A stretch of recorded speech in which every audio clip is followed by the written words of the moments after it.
नमस्कार दोस्तों, मैं आपका दोस्त आकाश की पढ़ाई तो आ चुके हैं एग्जाम्पल नंबर 6 में। ठीक है, एक और नई वीडियो में। तो एग्जाम्पल नंबर 5 तक कंप्लीट करवा दिए थे। ठीक है, तो लीनियर इनइक्वालिटीज़ का तो एग्जाम्पल नंबर 6 भी करते हैं। तो एग्जाम्पल नंबर 6 में क्या है, solve 3x minus 4/2 greater than equal to x plus 1/4 minus 1, so the graph of the solution on number line. मतलब कि ये जो इक्वेशन लीनियर इनइक्वालिटी दी हुई, इसे सॉल्व करके हमें सॉल्यूशन को ग्राफ मतलब नंबर लाइन में हमें रिप्रेजेंट करना है ग्राफ के रूप में। ठीक है, तो ये क्वेश्चन नंबर 5 के जैसा ही सेम टू सेम है, बस वैल्यूज चेंज कर दी है। ठीक है, बाकी सेम उसी तरह करना है। अगर क्वेश्चन नंबर 5 आप देख चुके हैं एग्जाम्पल नंबर 5 मतलब, तो क्वेश्चन एग्जाम्पल नंबर 6 भी बन जाएगा। अगर नहीं देखे हो तो मैं बताता हूँ। जैसा कि मैंने हर क्वेश्चन में बताया था कि जब किसी में मेंशन नहीं किया रहता है हमें किस एक्स की वैल्यू के लिए सॉल्व करना है, मतलब इंटीजर के लिए सॉल्व करना है, नेचुरल नंबर के लिए या किसी भी चीज़ के लिए मेंशन नहीं किया हुआ रहता है, तब हम एक्स की वैल्यू रियल नंबर के लिए सॉल्व करते हैं। ठीक है, मतलब आगे जितना भी आपको सॉल्व करना है, एक्स की वैल्यू रियल नंबर के लिए आपको सॉल्व करना होगा। ठीक है, तो चलिए solution 3x minus 4/2 greater than equal to x plus 1/4 minus 1 हो गया 3x माइनस 4/2। अभी फ़िलहाल हम एलसीएम ले लेते हैं इस साइड, x प्लस 1 माइनस 4/4 हो जाएगा। अब क्रॉस मल्टीप्लिकेशन हो जाएगा। देखिए, क्योंकि नीचे क्या क्या है, पॉजिटिव है।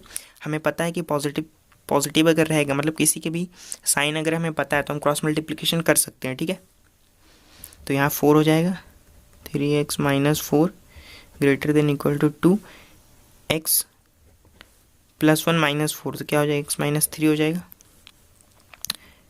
12x minus 16 greater than equal to 2x minus 6 हो जाएगा।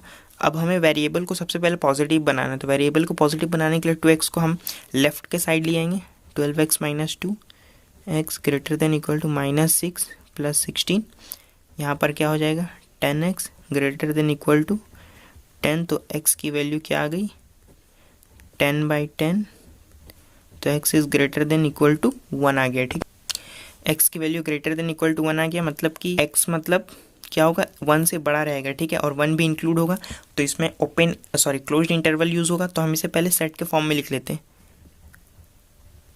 Therefore solution set of given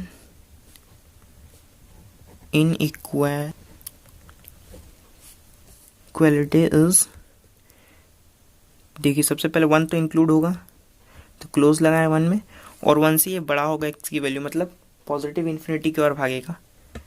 तो पॉजिटिव इन्फिनिटी में बताए थे मैंने, जैसे हर क्वेश्चन में मैंने बताया है कि इन्फिनिटी जब रहता है तो इन्फिनिटी में हमेशा ओपन इंटरवल लगता है। ठीक है, और इन्फिनिटी इंक्लूड नहीं होता है।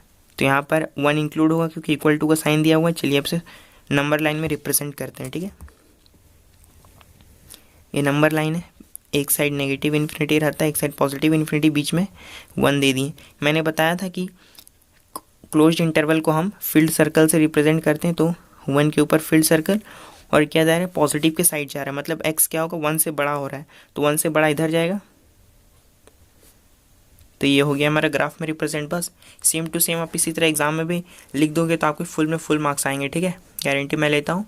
तो बस यही था एग्जाम्पल 6 का सॉल्यूशन। चलिए एग्जाम्पल नंबर 7 की और चलिए एग्जाम्पल नंबर 7 में पहुंच चुके हैं। तो एग्जाम्पल नंबर 7 बहुत ईजी है, बस एक बार आप क्वेश्चन को समझ जाइएगा ना तो क्वेश्चन बहुत ही ईजी लगेगा। ठीक है, तो क्या बोल रहा है एग्जाम्पल 7 में, the marks obtained by a student of class 11 you अच्छा से नहीं लिखा है। ठीक है, तो मतलब कि क्लास 11 में मार्क्स मिला है first and second terminal examination में 62 और 48, मतलब कि मार्क्स मिला है एक विद्यार्थी को क्लास 11 के फर्स्ट और सेकेंड टर्मिनल एग्जामिनेशन में, मतलब फर्स्ट टर्म और सेकेंड टर्म के एग्ज़ाम में उसे 62 और 48 मिला है, मतलब फर्स्ट टर्म में 62, सेकेंड टर्म में 48 मिला है। ठीक है, हमें क्या निकालना है, find the minimum marks he should get in the annual examination, मतलब हमें इसका मिनिमम मार्क्स निकालना है एनुअल एग्जामिनेशन में, मतलब कि फाइनल एग्जामिनेशन में इसके कितने मार्क्स आने चाहिए कम से कम, ताकि इसके एवरेज मार्क्स 60 मार्क्स हो जाए, मतलब कि एनुअल एग्जामिनेशन में हमें कितने नंबर लाने चाहिए ताकि इसके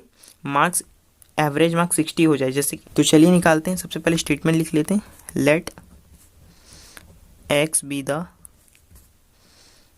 मार्क्स ऑब्टेन्ड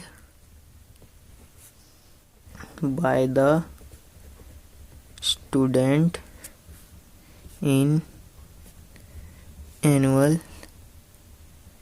एग्जामिनेशन, ठीक है। तो सबसे पहले हम उसे यही एवरेज जिस तरह निकालते हैं उस फॉर्म में लिखेंगे, मतलब 3 सब्जेक्ट है तो तीनों सब्जेक्ट के मार्क्स को ऐड करते हैं पहले, x प्लस 62 प्लस 48/3 होता है, ठीक है। तो कितना आना चाहिए, एवरेज आना चाहिए 60, तो एवरेज आएगा 60। तो यहाँ पर हमें x की वैल्यू कितनी आनी चाहिए,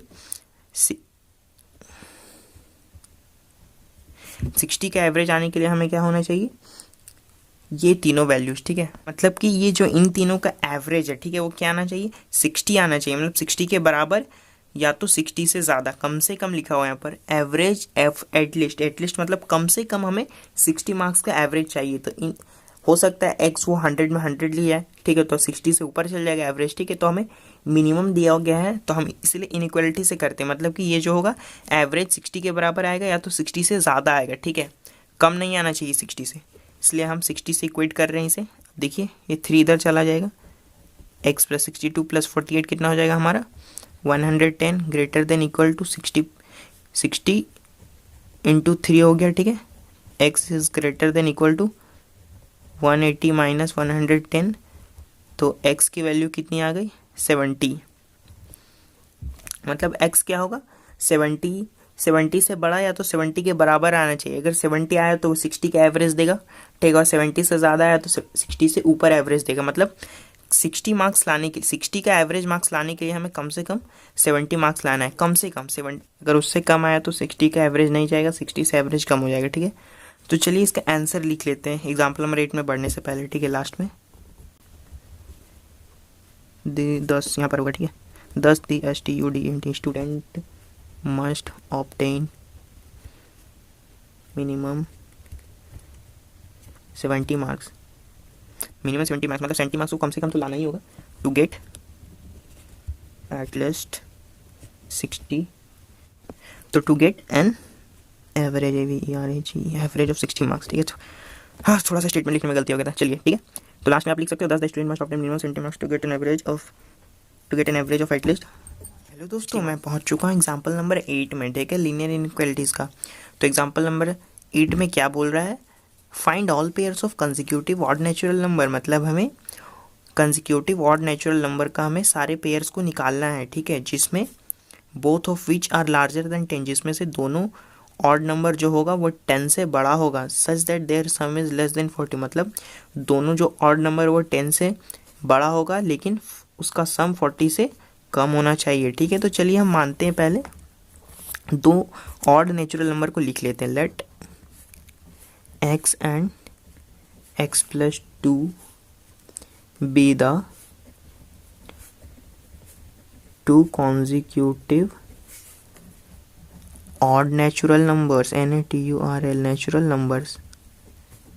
आपको पता है कि देखिए 1 और 3 ये दोनों ऑड नंबर है, तो इन दोनों के बीच में कितना का डिफरेंस आता है 2 का, ठीक है। तो हम पहले को x मानेंगे तो दूसरे को x प्लस 2 मानना पड़ेगा ना। अगर x हमारा 1 आया तो दूसरा ऑड नंबर क्या आएगा 2 + 1 3, अगर ये 3 आया तो 3 + 2 5, ठीक है। इसलिए हमने x एंड x प्लस 2 को दो कंसेक्यूटिव ऑड नेचुरल नंबर माना, मतलब कंसेक्यूटिव जो लगातार चलते हैं, ठीक है, उसे कंसेक्यूटिव कहते हैं, ठीक है। मान लिए दो नेचुरल मतलब दो ऑड नंबर है, ठीक है। अब क्या दिया हुआ है, जो दोनों ऑड नंबर है, ठीक है, वो होगा 10 से बड़ा होगा। 10 से बड़ा होगा तो किसी एक को भी ले सकते हैं हम, x को ही मान लिए ग्रेटर देन 10, ठीक है। तो ये फर्स्ट इक्वेशन हो गया sorry first equation. Then x is greater than 1 और इसके सम क्या है 40 से कम है, and x plus 2 is less than 40, ठीक है। तो इससे सॉल्व करते हैं, 2x हो जाएगा यहाँ पर, 2x 40 माइनस 2 कितना हो गया ये 38, और x equal to equal to दे दिया था 38/2, ये कितना हो गया 19, तो x इज लेस देन 19 हो गया, ठीक है। मतलब क्या हो रहा है x 10 से बड़ा है और x 19 से छोटा है, मतलब 10 से बड़ा होना चाहिए 19 से छोटा होना चाहिए x की वैल्यू। तो लास्ट में हम ऐसे लिख सकते हैं, x को बीच में लिखें, ठीक है, ये क्या है 19 से छोटा और ये क्या है 10 से बड़ा, ठीक है। देखिए x इज ग्रेटर देन 10, ठीक है, समझ में आ रहा है ना आपको। तो ये मैंने डायरेक्ट लिख दिया। चलिए इक्वेशन मान के चलते, इसे 1 माना था, इसे 2 मान लिया, तो अब लिख सकते हैं फ्रॉम 1 एंड 2 से। 1 एंड 2 से हम क्या निकाल सकते हैं कि x क्या है, 10 से बड़ा होगा 19 से छोटा होगा। अगर 10 से बड़ा और 19 से छोटा होगा तो x की वैल्यू क्या हो सकती है, since x is an odd number, therefore values of x between 10 to 19 is क्या क्या हो जाएगा, पहला हो जाएगा 11, दूसरा क्या हो जाएगा 13, तीसरा क्या हो जाएगा 15, चौथा क्या हो जाएगा 17। 19 नहीं ले सकते क्योंकि यहाँ पर इक्वल टू का नहीं दिया हुआ है, हमें पता है कि सिर्फ ये दिया हुआ रहता है, ठीक है। तो इसमें क्या होगा, ओपन इंटरवल लगता है और ओपन इंटरवल में 19 इंक्लूड नहीं होता है। 17 तक लिखेंगे क्योंकि देखिए 19 इंक्लूड तो होगा नहीं, ठीक है। तो x की वैल्यू क्या होगा 11, 13, 15, 17 तक ही हो गई। तो हम इसे लास्ट में कैसे लिखेंगे, तो हमें क्या बनाने बोल रहा था, पेयर्स बनाने बोल रहा था, ठीक है। तो हम पेयर बनाते हैं लास्ट में। So the all possible pairs of odd number is, अगर x 11 रहेगा तो दूसरा क्या हो जाएगा 13, पहला पेयर। अगर पहला 13 रहा तो दूसरा क्या हो जाएगा x प्लस 2, यानी कि 13 प्लस 2 15 रहा तो ये 17 हो गया, और ये 17 रहा तो 19 हो गया।